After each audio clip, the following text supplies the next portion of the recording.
Hi everyone, my name's Charlie and I'm the owner of Charles MacArthur Coaching and Consulting. And welcome to the second in a series of free resources for men seeking to change their behaviour. Now if you find what I share valuable, you may also want to join my online paid coaching program, Change Thinking 2020. And that was created for men who have behaved badly, who really want to create a better version of themselves, manage their anger and stop the cycle. Now this video is particularly valuable for perpetrators of domestic violence or domestic abuse who have graduated to the attention of police and now might find themselves facing court. This particular video is also valuable for those men who either say the wrong things, who have got that nasty habit of talking over other people. Again, you'll find the link to my program below. So today we're going to focus on anger management part 2. And today I'm going to provide you with a simple exercise to follow that will fundamentally change from being a reactor to help you be a responder. And you may ask, what's the difference between the two? Well, those who have trouble controlling their emotions and allow themselves to get angry, well, they are the reactors. And those people who remain composed, take the time to think, well, they are the responders. And when you can move from being a reactor over to being a responder, well, that's when you put anger in a place where it doesn't control you, but you control it. And that's when you lock it away, if you like, and start moving towards a happier, healthier, more composed individual. So let's get started. In my first video, I provided 3 tools for your anger management toolbox. And just to recap them quickly. First up, I started explaining how anger is a result of unmet expectations and how often those expectations are completely out of whack. First tool I gave you was to consider carrying around with you the statement, "I'm not surprised," and to use it whenever something might happen that may upset you or you weren't expecting, because that negates the expectations. If you're somebody that gets angry, probably best to avoid surprises. The second tool I gave you for your anger management toolbox was that unique word, yeah. What's the matter? Yeah. And the purpose of giving you that word is to keep things in perspective. Don't blow things bigger than they are. Yeah. Who cares, right? If it doesn't really matter in the big scheme of things, or you're not going to worry about it in a year, well, don't let it upset you today. And then I explained how to replace the limiting belief that you've got where anger is a acceptable response in a certain context or when certain criteria is met,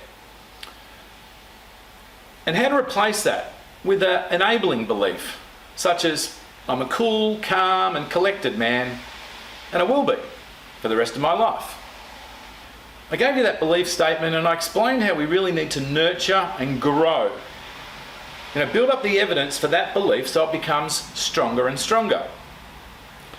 We need to build up the belief, the enabling belief, until it becomes stronger than that limiting belief that anger's okay in a certain context.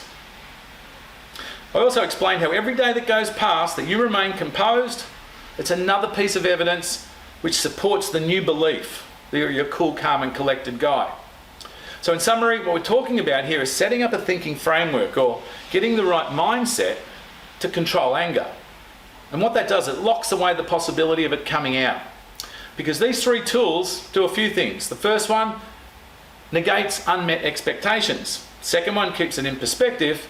And the third one fundamentally changes how you think about anger so you don't try and play the anger card. Now today's tool for your management toolbox is an exercise in programming. What we're going to help you to do is program your mind so that whenever something happens that might surprise or upset you, you wait 5 seconds before you choose a response. And that means as you go through this exercise, the 5 seconds of think time is going to happen automatically. You're not going to have to worry about it once you've done the exercise. Now, if you've ever had a situation where you think, I wish I had have said that or that, I wish I hadn't have said that, well, this tool is going to really help with that. Now, when you combine this exercise of programming your mind for a 5-second delay, along with the belief that you're a cool, calm and collected man, reacting and losing your shit just won't happen anymore. Now, the tool that I gave you in part one, the yeah, that was to give you some perspective and to avoid blowing things out of proportion. Okay? And for things that don't really matter much in the big scheme of things. The fact is, in life, there are things that do matter in the big scheme of things. And the big ones are the ones that could allow anger to come out. So this exercise today is to help with those big matters. Now, this exercise of self-programming will provide you the tools that you need to keep composed when the big things happen. You know, when the gates could have opened and anger could have come rushing out. So let me explain how it works. Years ago, I'd often find myself after an argument thinking, oh, I wish I had said that, or wish I had said that, or wish I had said nothing at all. Now, hindsight's a great thing. But what I did, you know, with what I know about how the brain works, I thought, why not have to program in a 5-second delay? A 5-second delay before I spoke. So here's what I did.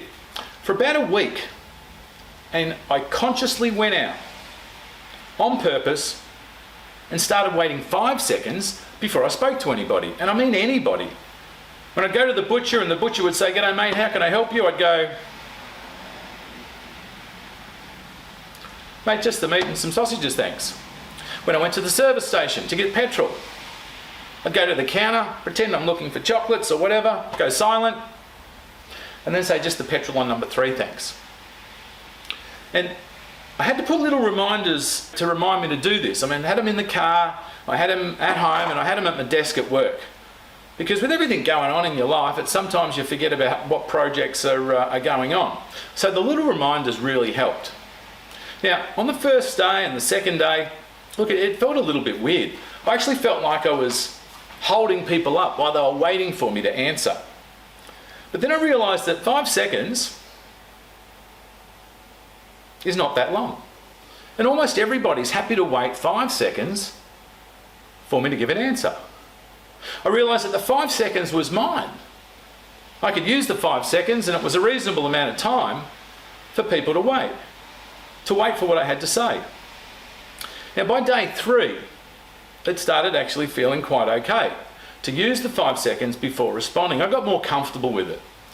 And by day 4, I was getting so comfortable with it, I started pushing it out longer than the 5 seconds. And the way I did that was to then bring in some body language. You know, scratch my head, you know, but just send a message that I'm thinking. Now, this exercise will continue to get easier and easier. And I'll point out though, if you're in a situation with your boss and your boss is demanding an answer, well, just give him the answer straight away and get back to the exercise. All right? Don't put your job in jeopardy. As this goes on, you're going to start to feel more composed, you're going to feel more in control as you get into the habit of pausing before you speak. And you'll also start to notice that on occasions, between second 1 and second 5, sometimes you actually change your mind. And that's because you've got this extra time to think. And I thought that was pretty interesting. So what you do is you continue day by day thinking, you know, pause the 5 seconds, pause the 5 seconds.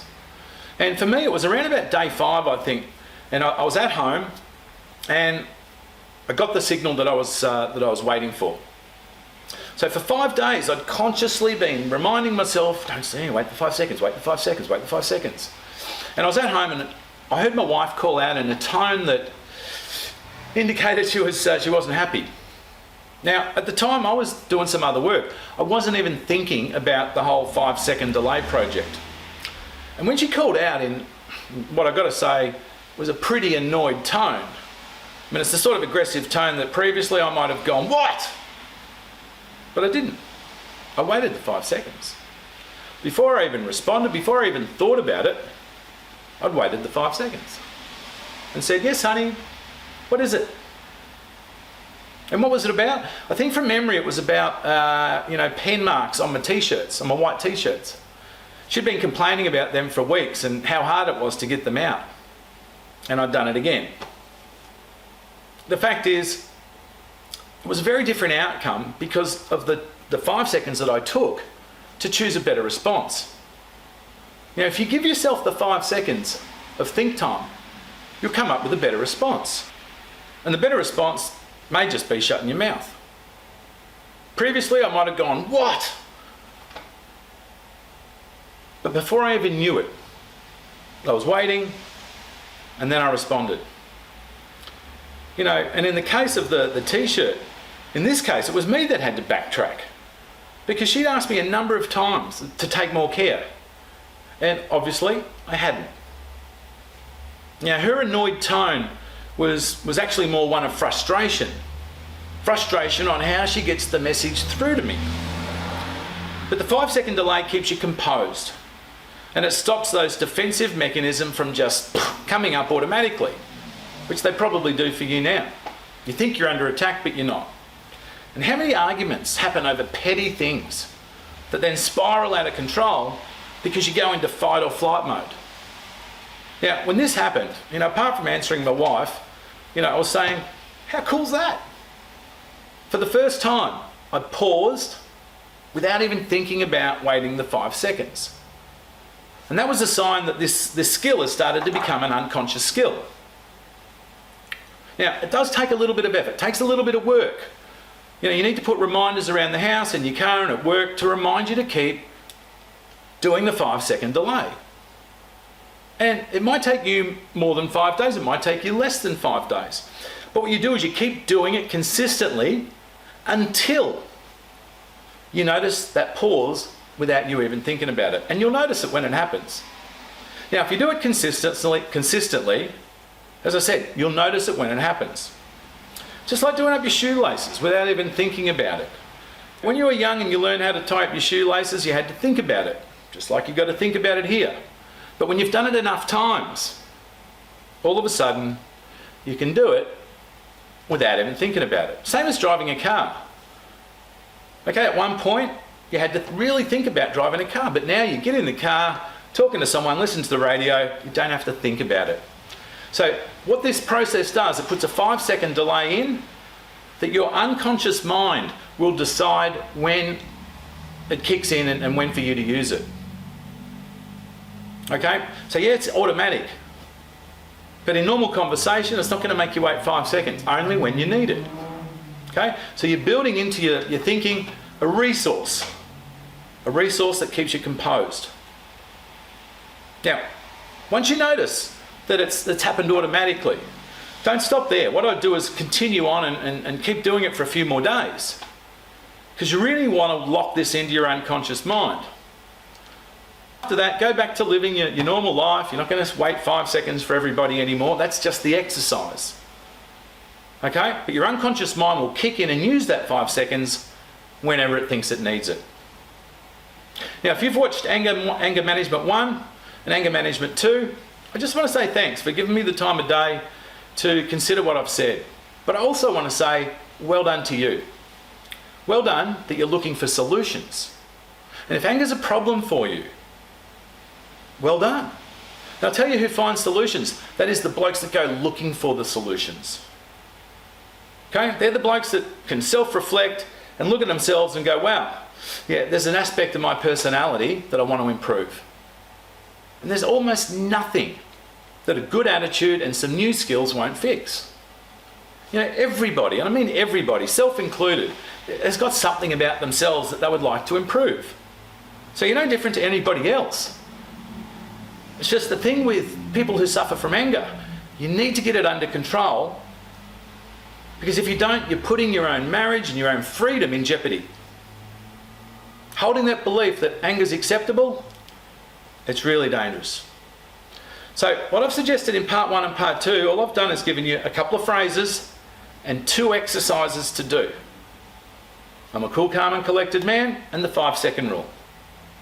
And it's not hard, right? It's not rocket science, but it takes a little bit of effort, a little bit of work. But you need to do enough work to get the result. There's no point having this in your head and not doing it. You've wasted your time today if that's the case. Now, also to clarify, you can do both exercises simultaneously at the same time. That'd probably even help, to be honest. You focus in for a week that you're going to sort anger out that week. Now, the 5-second rule, okay, that can be done and dusted within a week. But you've got to keep remembering that belief that you're a cool, calm and collected man every day, every week, every month, every year that goes past increases the strength and your belief in yourself that you've turned the corner and you're walking a better road. And it may be worth considering, how many days, weeks, months or years of not losing it will it be before you are confident that you've turned the corner? Now, if you've come this far, go through what I've suggested and don't stop now. As I said at the end of the last video, it's better to regret something you have done than to regret something you haven't done.